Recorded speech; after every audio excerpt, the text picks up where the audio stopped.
Beth Taylor, welcome to the Civic Capacity Podcast. Bill Lutz, how are you doing? Thanks for having me today. I am doing great. Beth Taylor, you are the Executive Director of Community Rides, and Yes. we will talk about that. But the first question I always love to ask our guests is, Beth, tell us a little bit about yourself and where you grew up. Are you a native Trojan? I am a native Trojan. I have lived here, I'm going to age myself, but I have lived here almost 50 years, almost my entire life. I don't have a memory of life before that. I might get in trouble by saying this in Ohio, but I was born in Michigan. It's okay. But I moved here when I was 3, so I don't have a memory. But I was born in Michigan, lived in Troy.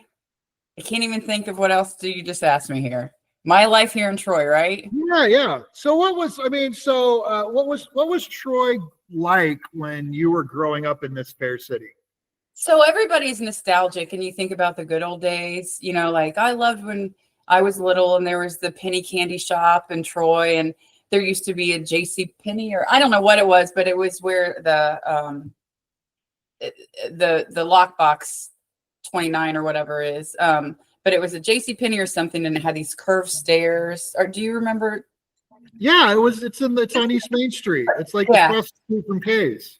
Yes. Yeah. Crafting Cured is there now, or it's near Crafting Cured. But I love growing up in Troy. It was a small town, and I didn't know any other way. So I just thought this is how everybody lives. This is life. And high school was great. It's not too big of a high school, but it's big enough that there are different social circles, and we always found fun things to do. In Troy, growing up and then going to high school in the 90s, we used to be Noble Romans, and everybody would hang out at Noble Romans, and there was a Taco Bell and Wendy's. The Wendy's is still there, and everybody would hang out in the parking lot there in high school. We'd go to the rec after football games. So I had a great time growing up in Troy. Like friends, I feel like everybody in Troy back in the 80s and 90s liked it. And I remember days when businesses used to close early on Thursdays because it was like family day or something. I don't even know. I just know my father was a businessman and he closed his place early on Thursdays. And I feel like all businesses did. I think that was a thing. Oh, okay. Yeah. And so you graduated high school. Now you went to school over at Anderson in Indiana. I did. I went to college at Anderson University. Yeah. And so what brought you back to Troy? So when you're young and you just graduate college, you want to move everywhere. I think I came back to Troy by accident. I didn't plan on it, but when you're young, I'm glad I did. But when you're young, I after college applied everywhere, and I wanted to move to Nashville because that's where everybody in Anderson University, that's where they all went, was Nashville. So I wanted to move there. Things didn't work out. And I just luckily happened to get a job in Dayton. My first job when I was 22 was at a radio station in Dayton. And, so I lived in Dayton for a little bit, but even while I was working in Dayton, I moved back to Troy. I don't know. It was just, you're young and you want to get out and experience everything. You don't want to come back to a small town, but there was comfort here. Like at the same time, I was, you're scared because you don't know what you're doing with your life. And so there was just comfort in, I know Troy. Troy's a really good town. So I just moved back here and I've stayed ever since. Yeah. And you've got a couple kids. Do you think they'll stick around town, or do you think they will go to the big city or somewhere else? Well, I have a son that's almost 24, and he left for the big city for a little bit. He went to Columbus and he came back to Troy too. So, he's my adult one who's already back. And I'm hoping that my children stay here. I mean, everybody wants to be near their kids, but they are having a really good experience in Troy too. Like with their friends, with the city. Yeah.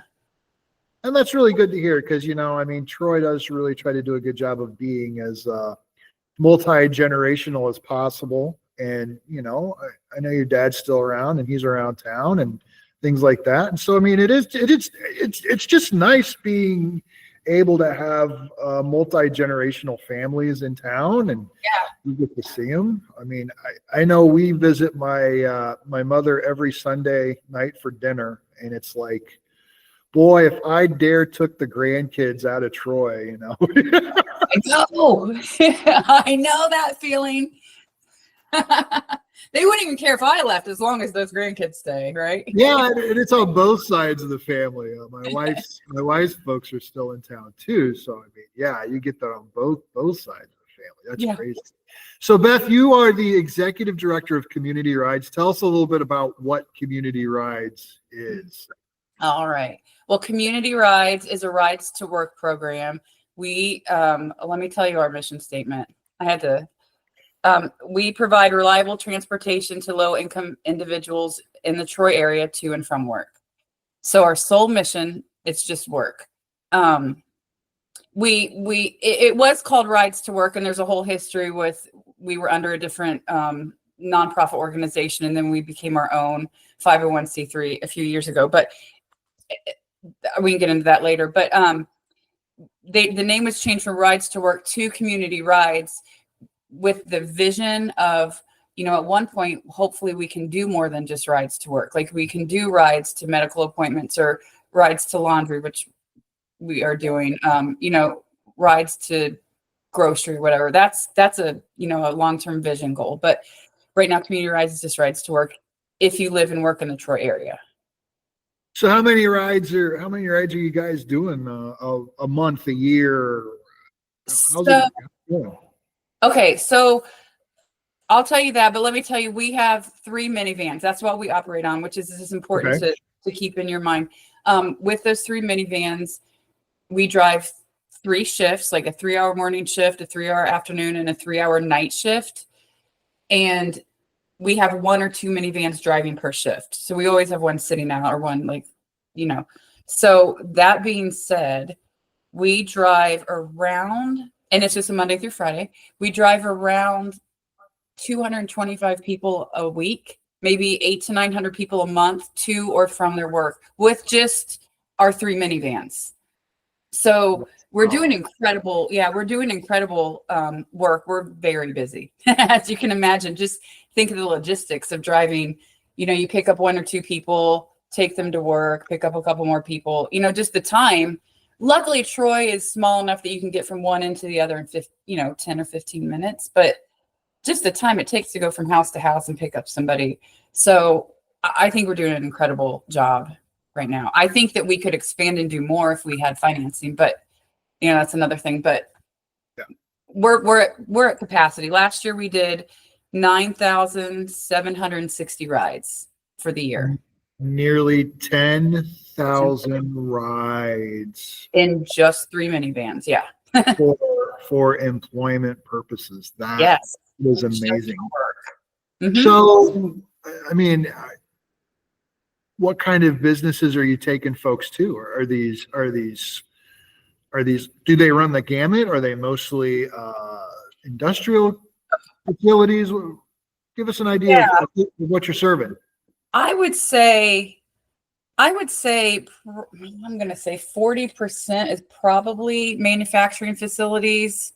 I don't know if I'm allowed to name specific names right now, but there are a lot of manufacturing facilities on Commerce Center. It's that street behind Meijer and Chick-fil-A. Oh, I just named businesses. But maybe 30 to 40% to manufacturing, but other big retail box places, you know, on the west end of town. We do fast food. So yeah, we run the gamut. Gas stations, fast food, any place. Any place that has a job. Yes, that's right. And what's interesting is, you know, we advertise, but a lot of it is just word of mouth. So, you know, we'll start out taking one person to a certain fast food restaurant, and then either the other employees see our vans, or that person just, you know, talks. So we start out with one employee, and then we're taking 4 employees to that same restaurant for the same thing. Okay. So, yeah. Yeah, so tell us about your typical rider. I mean, what are the circumstances in which those individuals are calling you and asking for help? So we have a few different types. So some people, they work at typical rider. So we do statistics on everybody, just voluntary, but because we're not like a government agency, we don't have to keep statistics. So I can do a little bit of breakdowns, but the typical rider is someone who works in a manufacturing facility and maybe they have 2 or 3 children at home, and living is it's the cost of living is high. So think about if somebody works in a manufacturing facility, they're making $3,000 or $4,000 a month, and their rent is $1,000, and or $1,200, and their groceries are $600 or $700 or $800, and kid stuff. All that adds up. So just the affordability of a car is really hard. So we can take that burden from them of, they don't have to pay $400 a month for a car plus $100 in insurance and all the other expenses. You can pay $700 a month for car and maintenance. We take that burden away from them. So that's our typical person, just the average hardworking person who's just trying to get through life. We do have some people that just, and they'll be with us for 2 or 3 years at a time. Like, we're constant for them. We have some people that just their car will break down and they just need to use us for a month while they can save up money to get it fixed. Okay. We have some people who court ordered have to get a job and they don't have reliable transportation because, again, the cost of transportation is pretty high. And if you're working at fast food for $12 an hour, it's always hard to save up money for a car. But our average person is just hardworking, full-time person who has a family to support. Yeah, I'm wondering, I don't want you to go into any great detail about individual specifics, but I mean, do you have folks that have things like suspended driver's license or no driver's license at all, and these people for whatever reason can't legally drive? We do have some of those. We do have some individuals like that. We also work with the local shelters. There's a Buckeye shelter, a men's shelter. There's a women's shelter. There's also, this is something I found out from working here. I didn't know, but there are also recovery houses in Troy, which 4 years ago I didn't know about, but there's a men's and a women's recovery home in Troy. And we work closely with those. We work pretty closely with those people too. Sometimes they can't have license. Their licenses have been suspended. In recovery homes, you find people who have been in jail or just out of jail for drug use. So they have their license suspended. So we do work with individuals like that. We also work with individuals who can't drive for health reasons. We have some people, just different, epilepsy, or someone just can't drive for whatever reason, and we offer support to those. And we don't advertise that, but they, thank goodness, they find us and we're able to help them. So how do most people find you? I mean, you said word of mouth was probably your number one line of folks coming to you, and of course you work with other human service agencies. Are there other ways that folks end up getting in touch with you? So yeah, word of mouth. I'm the director, so I think you can feel my pain when I say I'm the director and I wear many hats. So I'm also supposed to do the marketing. So so I do market us a little when I have time in between everything else. I just, I've made brochures that I drop off at staffing agencies, or I take brochures to Job and Family Services. They have an Ohio Works Now program that they know more about it than I do, but I will drop brochures off at some manufacturing facilities. Sometimes even myself, like if I'm just driving, I keep a stack of them in my car. And if I'm just driving around and I stop at the gas station to get gas, I'll say, here, will you put this on your billboard for your employees? And so that is one way they find out about us. Some people have called just because they see our van driving by. We have a minivan with just our logo on the back and with a phone number. So So those are the main ways. And I admit that I could do a little better with marketing, but again, it's just me. Yeah, I get it. It's a one-woman show. It's hard to get it all done. Yeah. And so, how long is the typical writer with you? I mean, I know you said you have some long-term folks, but I mean, is the idea to get somebody into the program and then eventually they save enough money, get their own vehicle, and then after 3 to 6 months, they're ready to go out on their own? That's our ideal. That's our goal. Like, help somebody out so they can save up for their own vehicle and go out on their own. I'm going to say, I'm going to say off the top of my head, and I've been here 3 or 4 years. We have had some people with us for 3 years. I'm going to say 25% of our people are long-term.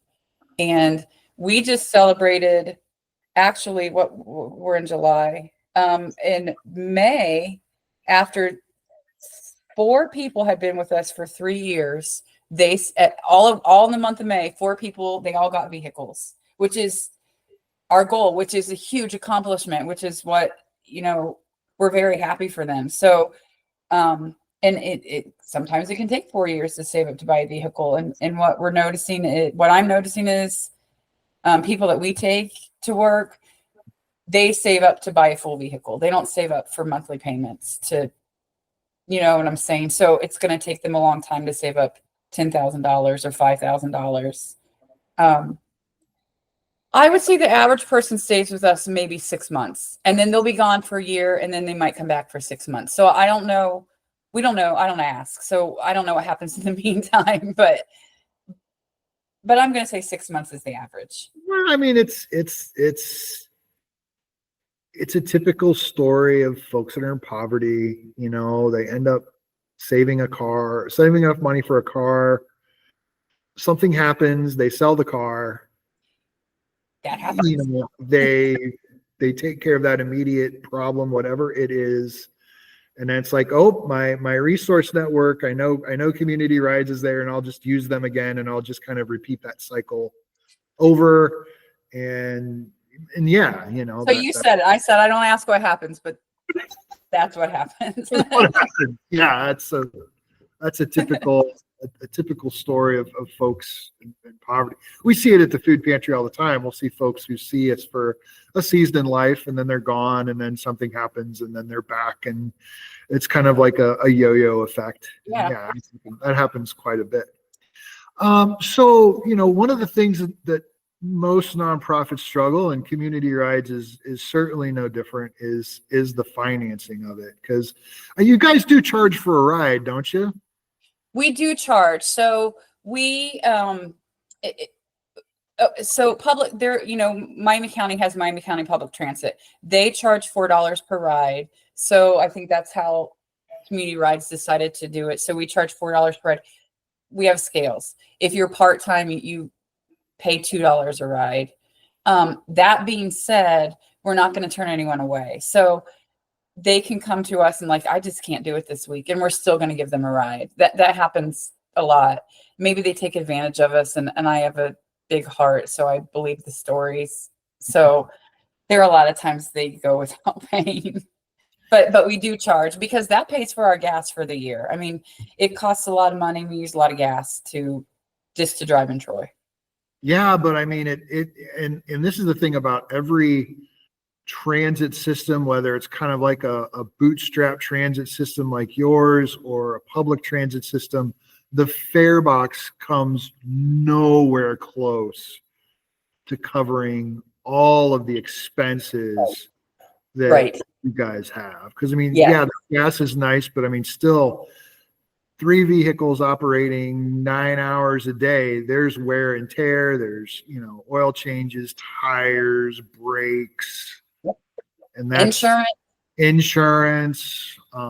Yeah. So, I mean, it's an expensive endeavor to try to just move large numbers of people from point A to point B. So how else? Oh, and and we do pay, I'm sorry, we do pay our drivers. Yeah, that's another expense. They work 15 hours a week, so there's an expense there. Yeah, absolutely. And so, with that, where else does your funding come from? So we have been so lucky to, have the support of local foundations. I'm going to say our biggest funder is the Troy Foundation, and Melissa Kleps and everyone there. They champion us, like they support us in everything we do. So we get funding from Troy Foundation. The United Way is wonderful as well. They always support us. The Duke Foundation helps us. Actually, this last year, we just talked about wear and tear in our cars. Our vehicles were getting up there with mileage. And so the Duke Foundation funded a new vehicle for us. And this last year, the Miami County Commissioners also funded 2 new vehicles for us. So we're riding around in like 3 new minivans right now. So it's kind of nice. There's Miami County Foundation. And those are our main support groups. And then I have to go out and, just find money wherever I can find, from foundations online, grants online, just, beg and plead for please. We have gone into the businesses that we help out the most. There's one manufacturer that for the whole last year, we took 10% of their workforce to work. And I'm not going to name their name, but they're a manufacturer in Troy. And I've had a couple meetings with the HR people and tried to get through further, just asking for funding, making a nice presentation. This is how we help you. This is how we help your business. You thrive because we can take your people there. So we've tried to ask for funding from businesses. It's not gone very well. And Jim, the president, our board president of Community Rides is here. And he's always said to me and to anyone, like, well, you've taken their employees to work for 10 years and you've never asked for funding. So why should they pay now? Because they know you'll still take them. So yeah, with Troy businesses, like they know we're going to take them. Why pay us? But it's my job to keep bugging them and asking for funding. Well, and it's tough because it's like, on one hand, you take a look at your customer and your customer is your rider. But I think really your customer is the business that these riders are going to, because it's like, if you're not delivering their workforce to their front door so that they can flip the burger or put the widget in or whatever, that business is going to eventually collapse. They're not going to be able to do the things that they need to do on the daily, and it's going to hurt their bottom line. And that's a hard sell to make, because your board president's right. There's one of the great things about living in Troy is we live in a very generous community, and the foundations have come through time and time again. And it's like, well, if the foundations have come through in the past, the expectation is they'll be there in the future. And so these businesses don't have to spend this money on that. Speaking of the foundations, the Troy Foundation came up with this community needs assessment a few years ago, and it was housing, childcare, and transportation. And you are the third. What is it? The third leg of the stool to keep families functioning, keep families healthy, and keep them moving forward. And so, do you feel like there is a lot of community support for the efforts that you're undertaking because you are in the transportation world? Wow, that's a loaded question. So I feel like when we have sent out, most nonprofits do this, but you send out a yearly letter, like donation letters. I feel like within the community, we've had a good response with just individuals supporting us, like sending us funding, and some local small businesses. And what's interesting is it's more local like more small local businesses that have helped us and supported us more than the big manufacturing facilities that we help out more. And these small businesses, we might not take them, any client or any employees to them, but they understand and support Troy. So within the community, the citizens have been great. Like they've been a support, and they're cheerleaders. And if they see something on Facebook, they're like, yeah, you guys are doing an awesome job. So within town, we get a lot of support. Yeah. And, I think a lot of that's also that, I mean, if we're talking about Troy 60 years ago, a lot of the manufacturers in town were still managed and operated here in town. So like Hobart was a Troy town. And, I'm sure 60 years ago, if you needed something, you could go knock on Mr. Meeker's door, Mr. Johnson's door, and say, hey, I need some money for this program, and this is how we're helping you. I'm sure they would be more than happy to provide some assistance. But the businesses now in town, especially the large ones, their decision makers aren't here.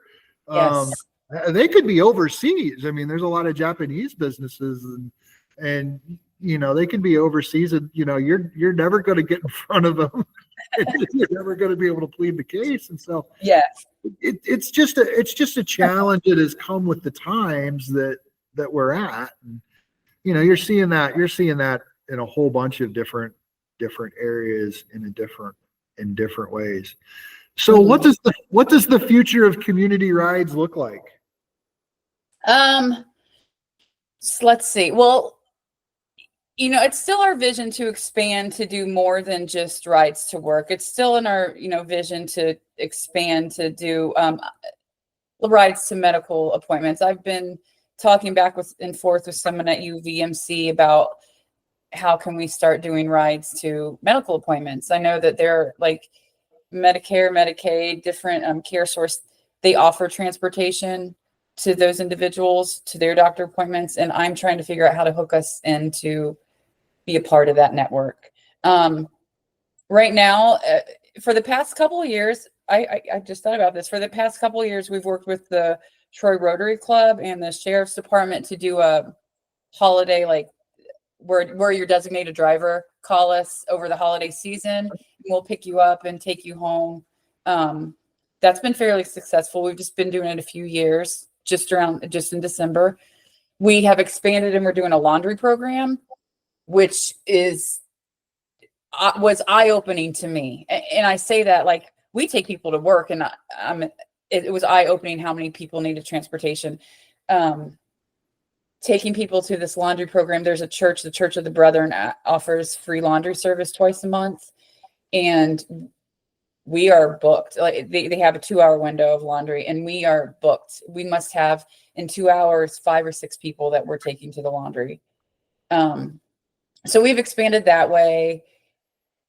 I think just keep expanding. We're doing rides to farmers market, just the farmers markets that's open on Cherry Street in the summer. We provide rides there for people who need rides. So we just want to the future is we just want to keep expanding like that, like wherever we see a need. And actually, I'm going to have a discussion with someone in the county, juvenile corrections. I don't know what the word is, but about taking youth to their court appointed appointments. So that's another way we can expand. Just, something I didn't even think about. They came to me like, can you help us with this? Sure. So I'm going to expand however we can. Has there been, and I know there's been thought, but I mean, ideas of expanding to Tip City, Piqua, Covington? Because I mean, there's industrial concerns in those communities too. Yes. So I've tried, do it or not, there is no try. We have spoken with businesses in other cities. I haven't done it probably as much as I should. Again, it's me. So sometimes I get sidetracked with other work, but we have spoken with businesses about how can we dedicate vehicles. We've wanted to expand within the county. How can we dedicate vehicles to just Tip City? How can we dedicate vehicles to just Piqua? How can we dedicate a vehicle that goes from city to city? Just the logistics. We've gotten a little bit of support. I think something like this, in my head, I was like, oh, I'm going to lay out this presentation and, I have all the numbers down and I have all my stats and they're just going to love it and they're going to buy it. So things weren't as easy as I thought they would be. We've laid out information. I think that to expand to city, it takes funding. And so that takes a while to get all the businesses to come together to fund, or all local city governments to come together to help fund. So I think something like that's a 2 or 3 or 4 year proposal. It's not as easy as I thought it was. We would like to do it. And I do want to say we have a website that it's troycommunityrides.org. I'm not plugging the website. I'm telling you this to say you can go on our website and one can just put in, I need a ride to work. So weekly, I get emails from people that are living in Piqua. We've gotten it from Germantown. I've gotten rides requests from Toledo, Ohio, from Dayton. They don't always live and work or they don't always work in Troy, but this is how big the need is for transportation. Like they're just, someone is Joe's on his computer in Dayton typing, I need to ride to work. And we pop up because there are no other organizations like us. So we pop up and I don't advertise. I don't even know how to advertise on Google. So I certainly don't advertise in Toledo, Ohio, but our name gets popped up because there's nothing else. So gosh, I don't even know what my point is with that, how I answered your first question, but transportation is a need everywhere. It's amazing to me. It's like the model you have is a very unique model. Mm-hmm. In terms of how a community can respond to transportation needs. And yes, you're not seeing this done really anywhere else because mostly, large cities, Dayton, Columbus, you've got the RTA or you've got CODA and you've got a fixed route system where it will take you from you got to get to the bus stop and then the bus stop will take you to wherever that bus line goes. Yeah. You're more of a demand response system where it's like, we'll take you door. Yeah, it's a door-to-door thing. You don't have to go to a bus stop or things like that. And and in smaller communities, you see those transit systems, but those are all government operated and they tend to go 8 a.m. to 5 p.m. Monday through Friday. And, business doesn't work that way. Right. That's right. I think our busiest shift is, I told you we have 3 shifts and our third shift is 9 p.m. to midnight. And that's our busiest. People getting off second and going into third. We can do 16 rides a night just for third shift. Wow. 16 to 20. Actually, 16 to 20 rides a night just for our third shift ride. So do you have a hard time finding drivers? No, actually, no. It's funny, like our drivers, all the drivers that we have been referred by other drivers. So, our morning driver,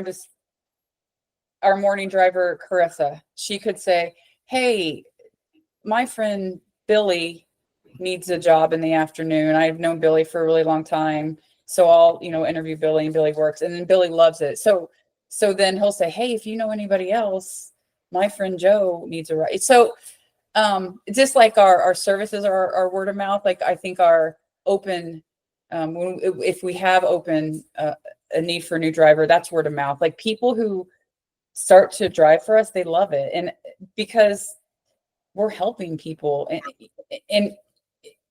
and you get to form relationships with our riders, all our drivers and riders, they see each other 5 days a week, 6 days a week. And so our drivers become kind of like bartenders, they're counselors, so they give a lot of advice, other than work advice, but our drivers give a lot of just life advice to our riders and who sometimes need that guidance. So we don't have a hard time finding them. I am really, I fill in, like if somebody, I'm the backup. So we have a backup driver and then I'm the backup. And I've done all the shifts. We have 5:30 to 8:30, 1:30 to 4:30, and then 9 to midnight. But the shift that I like will ask every other person to do instead of me is that 5 to 8:30, because I don't know how those people get up and start at 5 in the morning, but God bless our morning drivers because they do it. But yeah, you're right. As the executive director, you're always the backup to backup on everything in the organization. Everything. And you brought up an important point. I mean, the riders and the drivers, they can't help but kind of enter into this kind of like mentor-mentee relationship because they do see each other every day. And I'm sure that your drivers encounter folks that don't want to go to work that day, or encounter other issues at home and things like that. And it takes a special person to be one of those drivers, because you've got to work with these folks every day, because it's like, hey, I'm taking your butt to work whether you like it or not. Oh, and that happens too. Like somebody won't show up in the morning and our driver will be like, you better get out here. They'll tell you better get out here because you're going to work. Like that happens. So do you guys have like a no call, no show policy? I mean, do you eventually have to kick people off the program? We have done that a few times, unfortunately. We have and I kind of followed what the Miami County Transit does, but we have if you no call, no show 3 times, you're suspended for 2 weeks. And then if you do it 3 more times, you're suspended. I keep doing it, but there have been a couple people that unfortunately we haven't been able to convince to go to work every day. So we've had to, but then we all feel bad because, you want people to work to earn income. So, but then they'll call 6 months later and we'll say, yes, we'll take you again. Because we all just have too big of a heart for that. Yeah, I get it. One of the things I did want to explore with you is like ride sharing services like Uber. Do those things exist in Troy? Are they popular? Do you know about them? And do you see them as kind of a competitor to what you're doing? So as far as actual like Uber or Lyft, I think that we've looked before. At any given time, there are maybe 2 or 3 cars that are working in Troy, like for Uber or Lyft, like that are on call. And those rides can be, and you have to tip them as well, or I guess you don't have to, but those rides are about $22. Like, and I've done it here. I work in the Partners in Hope building. So I have an office here. So I'm on Mulberry and Ray Street, and I've done an Uber. I haven't done it, but I've called up one to see the price. And for me to go from Partners in Hope to Walmart is $22. So yeah. So as far as that goes, that's not even really competition. And there's not very many of them. There are rideshare programs no, not rideshare, but there are independent people that drive around in minivans. I've seen like a Troy Taxi. I've seen Antoine. Antoine's is really big down in Dayton. I've seen the van up here a couple times. And I've actually tried to contact them. I just am interested to see what their didn't try. I did call but left a message. I just want to see what their prices were. I haven't been successful in speaking with someone. There are the random like vans. And sometimes randomly I've seen on Facebook, somebody will say, I'm offering services of driving this weekend if somebody wants to call me. I think those people charge between about $5 and $10 a ride. So it's there. I still think, and they're also, Miami County Transit exists. They're the whole county, and they do ride. We're not in competition with them. The director of the transit's on our board, so we get along very well. We work well together.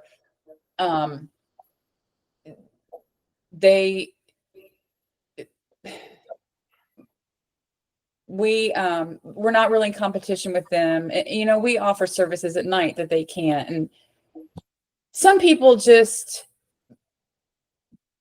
prefer